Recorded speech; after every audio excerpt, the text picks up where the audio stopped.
Hi friends, പുതിയ വീഡിയോയിലേക്ക് എല്ലാവർക്കും സ്വാഗതം. മലയാളി പ്രേക്ഷകർക്ക് മറക്കാൻ പറ്റാത്ത നടിയാണ് ഇഷ തൽവാർ. തട്ടത്തിൻ മറയത്ത് എന്ന സിനിമയിലൂടെ കേരളത്തിൽ തരംഗമാവാൻ ഇഷ തൽവാറിന് സാധിച്ചു. ആയിഷ എന്ന കഥാപാത്രമായാണ് ഇന്നും ഇഷയെ ആരാധകർ ഓർക്കുന്നത്. നിവിൻ പോളിയെ നായകനാക്കി വിനീത് ശ്രീനിവാസൻ സംവിധാനം ചെയ്ത തട്ടത്തിൻ മറയത്ത് 2012 പുറത്തിറങ്ങുന്നത്. സിനിമ മികച്ച വിജയം നേടി. നിവിൻ പോളിയുടെ കരിയറിലെ വഴിത്തിരിവായിരുന്നു ചിത്രം. ഇഷ തൽവാറിനെ തുടർന്നും മലയാള സിനിമകളിൽ പ്രേക്ഷകർ പ്രതീക്ഷിച്ചു. എന്നാൽ പിന്നീട് കുറച്ച് സിനിമകൾ മാത്രമേ നടി മലയാളത്തിൽ ചെയ്തുള്ളൂ. ഇവ കാര്യമായി ശ്രദ്ധിക്കപ്പെട്ടതുമില്ല.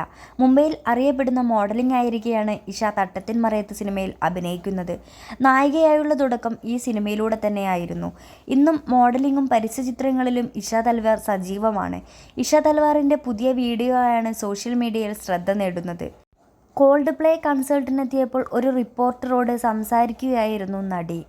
താൻ വളരെ ആവേശഭരിതയാണെന്നും 2ാം തവണയാണ് കൺസേർട്ടിനെത്തുന്നതെന്നും ഇഷ പറയുന്നു. ആവേശത്തോടെ ഇഷ സംസാരിക്കുന്നത് കണ്ട് പല അഭിപ്രായങ്ങളും സോഷ്യൽ മീഡിയയിൽ വന്നിട്ടുണ്ട്. മലയാളികളും കമൻറ്റുകളുമായിട്ടാണ് എത്തിയിട്ടുള്ളത്.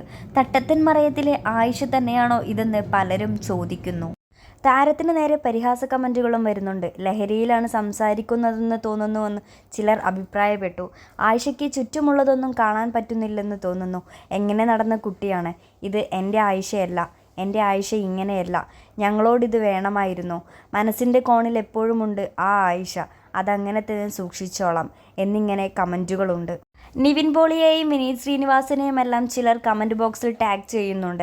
തട്ടത്തിൻ മറയത്തിൽ കണ്ട ആയിഷയല്ല യഥാർത്ഥത്തിൽ ഇഷ തൽവാർ എന്ന് ആരാധകർക്ക് ഉൾക്കൊള്ളാൻ പറ്റുന്നില്ല. ബോളിവുഡിലും ചില സിനിമകളിലും സീരിയലുകളിലും ഇഷ തൽവാർ അഭിനയിച്ചിട്ടുണ്ട്. എന്നാൽ കരിയറിൽ ഏറ്റവും ശ്രദ്ധിക്കപ്പെട്ട സിനിമ തട്ടത്തിൻ മറയത്താണ്. 2022 പുറത്തിറങ്ങിയ തീർപ്പ് ആണ് ഇഷ അഭിനയിച്ച അവസാനത്തെ മലയാള സിനിമ. പുതിയ വീഡിയോകൾക്ക് ചാനൽ സബ്സ്ക്രൈബ് ചെയ്യുക.